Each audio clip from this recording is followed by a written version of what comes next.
That's been about a year since I filmed my first review of the EcoFlow Wave 2, and I wanted to film a follow-up video for you guys to help answer some of the questions I saw in that video and also share some of my new thoughts and experiences using the product. If you're considering buying this product, then you're going to want to hear what I have to say.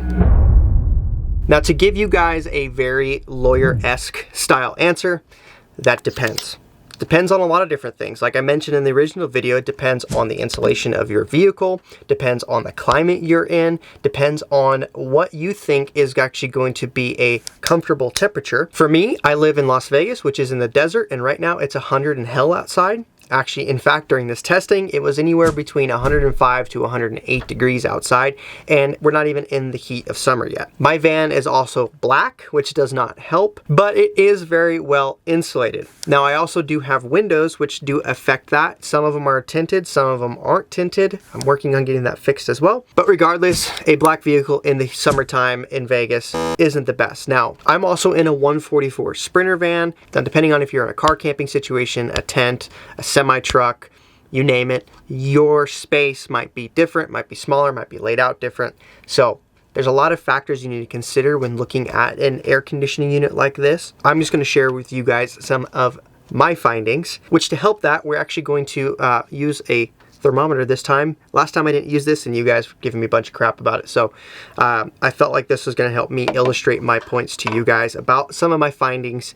Again, I'm summing up a year of using this product. So let's just go ahead and jump into the testing and I'll walk you guys through those numbers. Now again, between 104 and 108 degrees outside today, 0% humidity because we are in the desert and we don't have any rain clouds coming. I went ahead and set up the Wave 2 the same way that I did in the video last year using the TerraWagon system with the intake and the exhaust going out the van. If you do have the Wave 2 and you haven't purchased the extended tubing, I highly recommend that you do that. It has made my life a lot better using this product with that extended tubing, just being able to give me the freedom to move the unit around, and also allows me to use the other tubing as a way to distribute the cold air better throughout the van.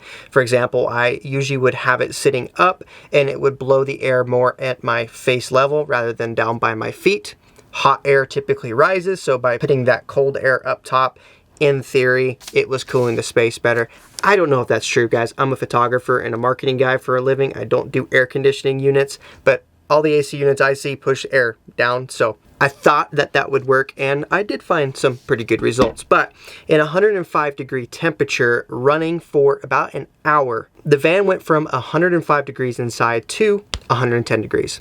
The Wave 2 was only pushing out 83 degree cold air, which by looking at the outside temperature of being around 105 degrees, that's kind of in the ballpark of what they talk about in terms of dropping the temperature by about 20 degrees. I had to take my dog to the vet, so I actually drove the van for about 30 minutes and I had the air conditioning unit on full blast. I then used the van's air conditioning unit on the recirculation mode, and the van actually, by the time I got to my destination, it was 100 degrees. So just this air conditioning unit cooled my van by about 10 degrees. Now, the thermostat, I was actually had it placed kind of in the middle-ish portion of my van for this testing, just for reference there. So it gave me the idea to put to the test an option that you guys have asked about in the questions in the last video, and also ways that I have found myself using this, and that is using it in conjunction with your van AC. And the second thing I did is I moved the intake for the Wave 2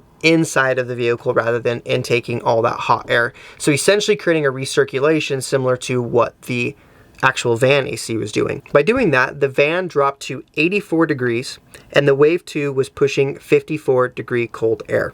You're talking about a 50 degree swing in terms of temperature outside to temperature that my unit was pushing. In my opinion, that's going to cool the space a lot better. But the question is, can it maintain it after I get it to 84 degrees? Now, mind you, that was actually pretty comfortable for me, especially coming from when it was 110 almost outside. So 84 degrees felt pretty nice. I let the Wave 2 run for another hour, and when I came back, the temperature in the van was at 101 degrees and the Wave 2 was pushing 76 degree cold air. I also still had the intake inside the van instead of going outside the van, but we were still getting about that 20 to 30 degree drop roughly. I don't think 76 degrees is going to cool the space, and I bet if I let it go for a little while, it was going to continue to get hotter in here. Which leads me to some points to talk to you guys about. I do see in temperatures like that a difference between having the intake inside rather than the intake pulling in all that hot air. Now, it doesn't matter if the temperature in here is just as hot as outside, if not sometimes even hotter in here. I have found that the Wave 2 in those more extreme conditions is only can drop that temperature by about 20 degrees, and that's not going to cool your space. Now, it might help cool you off a little bit, but it's not going to cool your space at all. So, which is a great segue to talk to you guys about why I am not personally going to be using the Wave 2 anymore. Future Riley here. I'm going to jump in. I want to talk about one thing that I forgot to mention, and that is the exhaust tubing. This tube right here that exhausts all the hot air out. This thing gets pretty hot.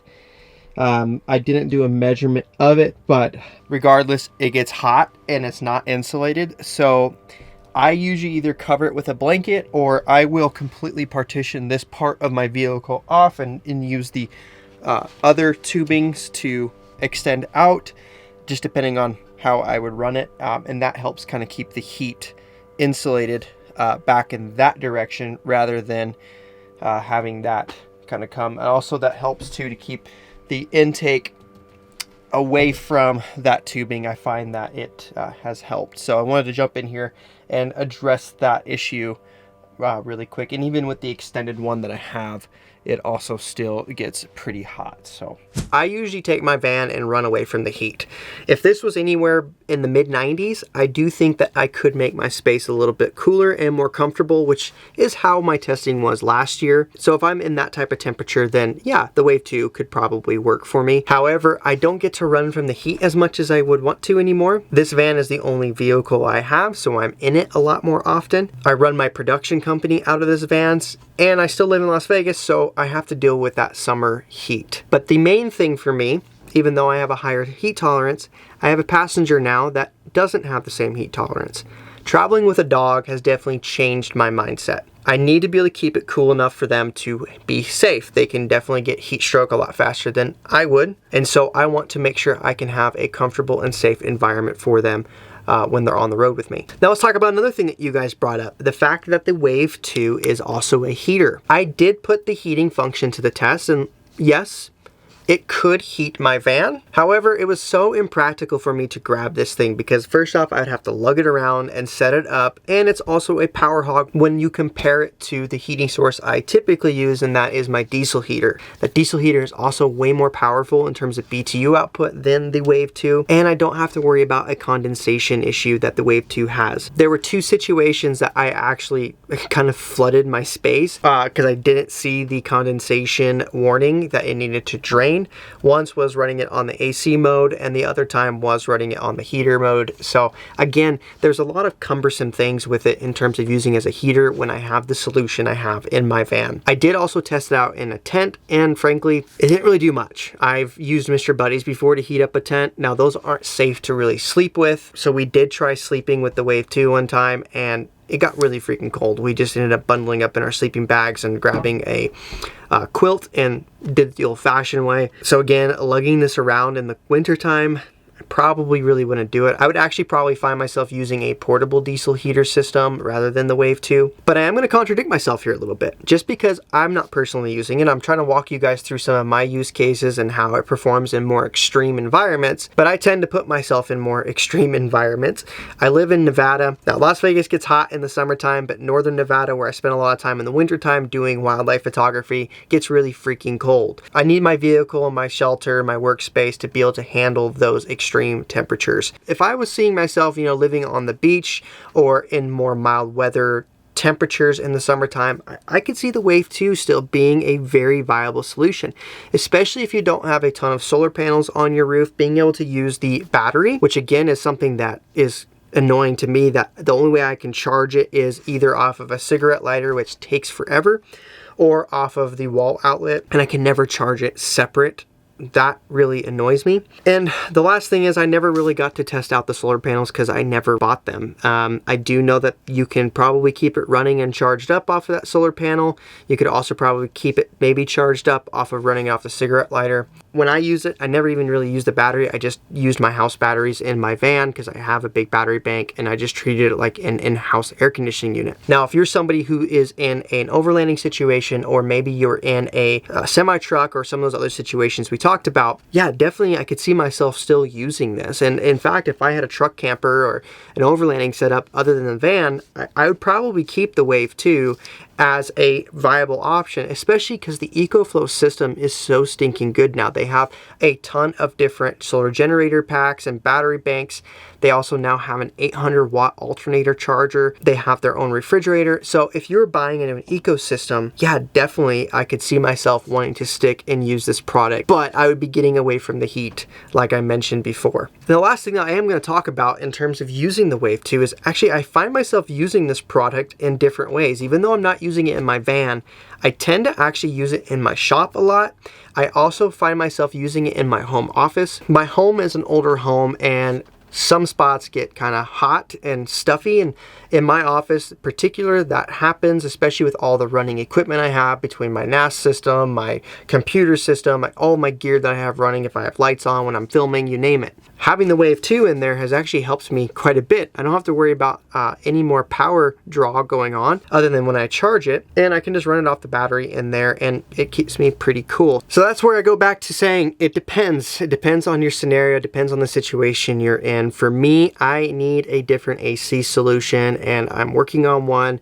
I think I'm about to pull the trigger on it. So you guys will be seeing that coming out here pretty quick. My name is Riley Clark, by the way. If you're new to the channel, welcome. I am an outdoor and nature photographer, as I referenced before. On this channel, I take you guys out in the field and do vlog style content on my photo shoots. And I also like to bring you product reviews like this that can help you elevate your adventures as well. So if that sounds like something you are interested in, then maybe consider hitting that subscribe button down below and smash that like button if you found value in this video. Now, I am in the van, but I'm in my front yard. I'm currently doing some work on the inside of my house, and my office is in my house. So all my office stuff is kind of packed up right now. So sorry if the audio isn't as good. Now, I felt like a more laid back vibe for this video would be better anyway. But that is all I have for you guys today. I will see you in the next episode.